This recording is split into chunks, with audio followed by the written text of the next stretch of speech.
Saludos, amantes de la historia. Hoy conoceremos algunos datos de la Guardia Pretoriana, una de las unidades de élite de la antigua Roma, famosa por ser los guardaespaldas del emperador y representar a lo mejor de las legiones, aunque también por controlarlos directamente en algunas ocasiones, llegando incluso a subastar el puesto. Acompáñame a conocer 7 datos sobre la Guardia Pretoriana.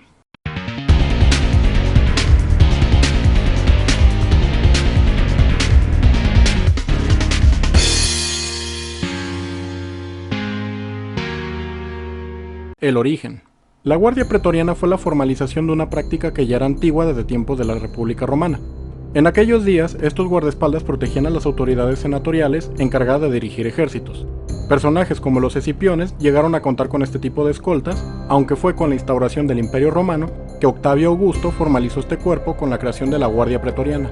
Según algunas fuentes, el nombre de este cuerpo proviene de la palabra praetorium, con el cual se designaban a las tiendas de los líderes militares que estaban en campaña. Organización.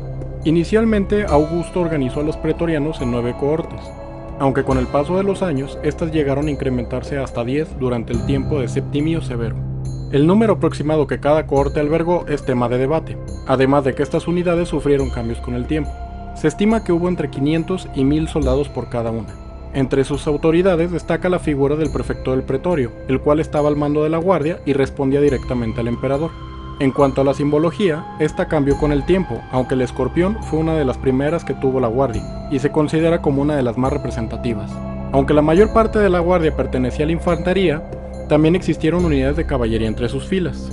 Durante el tiempo del emperador Tiberio, se construyó a las afueras de Roma el campamento permanente de la Guardia Pretoriana, llamada Castra Praetoria, lugar donde entrenarían y se instalaría de forma permanente la guardia y desde donde diariamente saldría una cohorte a vigilar el palacio del emperador. Los guardaespaldas del emperador. La función principal de los pretorianos era la protección del emperador y su familia, por lo que el palacio imperial siempre contó con un destacamento permanente de pretorianos. Además, el emperador siempre era acompañado por una escolta de guardias que le protegían en todo momento en eventos especiales y lugares públicos. Incluso algunos emperadores permitieron que los pretorianos ingresaran a lugares que tenían prohibidos o donde no se esperaba su presencia, como el Senado o en fiestas privadas a las que el emperador acudía. Por cierto, contrario a lo que se cree, los pretorianos que vigilaban el palacio y los edificios públicos no portaban armadura, llevaban una túnica en la que ocultaban una espada. Además de las labores de protección, los pretorianos viajaban con el emperador a donde sea que fuese. Cuando se trasladaba a otra provincia, por ejemplo, se enviaba un destacamento de avanzadilla que exploraba y aseguraba el trayecto del emperador.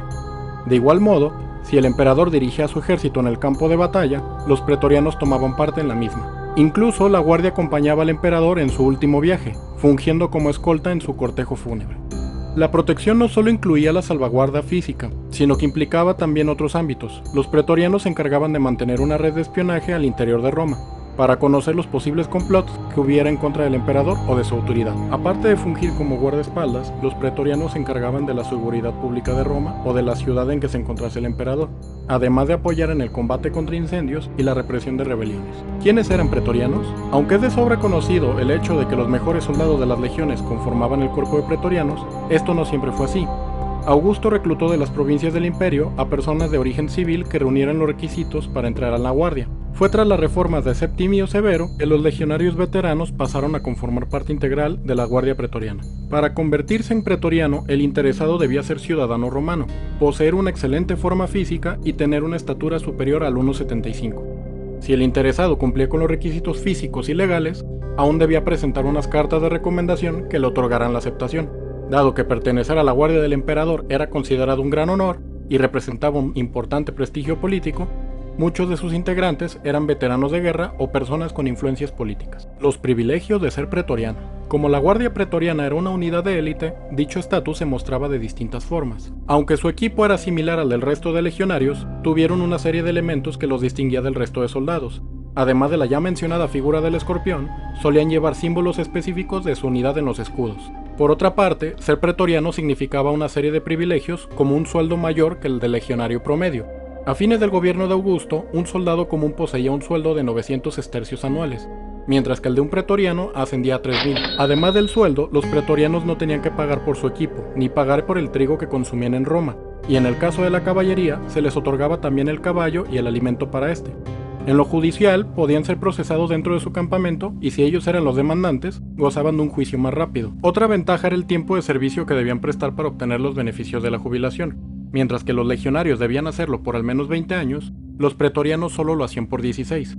Una vez jubilados, los pretorianos podían obtener tierras libres de impuestos, o bien, una importante cantidad de oro que en tiempos de Augusto ascendía a 20.000 sestercios. Aparte de los privilegios de que gozaban, los emperadores solían darles regalos. Por ejemplo, el emperador Augusto dejó en su testamento que a su muerte se entregasen 1.000 sestercios a cada pretoriano, mientras que Claudio y Marco Aurelio entregaron 15.000 y 20.000 sestercios respectivamente a los pretorianos como una forma de asegurar su lealtad al inicio de su mandato. Guardaespaldas asesinos. El gran prestigio y poder que alcanzaron los pretorianos rápidamente les hizo influir poderosamente en la política de Roma. Al tener acceso directo al emperador, comenzaron a controlar las acciones de algunos de ellos, llegando incluso a convertirse en los asesinos de quienes habían jurado proteger.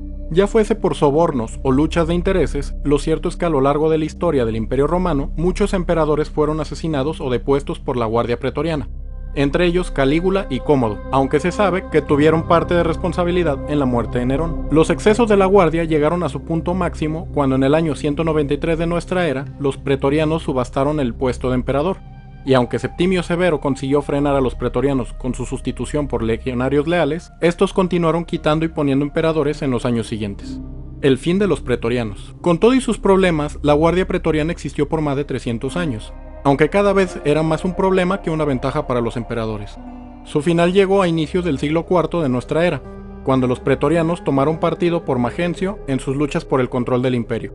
Se enfrentaron a Constantino en la batalla del puente Milvio, donde muchos de los pretorianos murieron ahogados en la fase final de la batalla, cuando el puente colapsó debajo de ellos. Tras la batalla, una de las acciones de Constantino como emperador fue disolver definitivamente la Guardia Pretoriana, acabando así con 3 siglos de protección y asesinatos.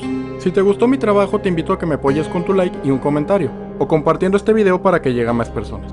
También te invito a que te suscribas y actives la campanita de notificaciones para conocer nuevas curiosidades de la historia, tanto de México como del mundo. ¡Hasta luego!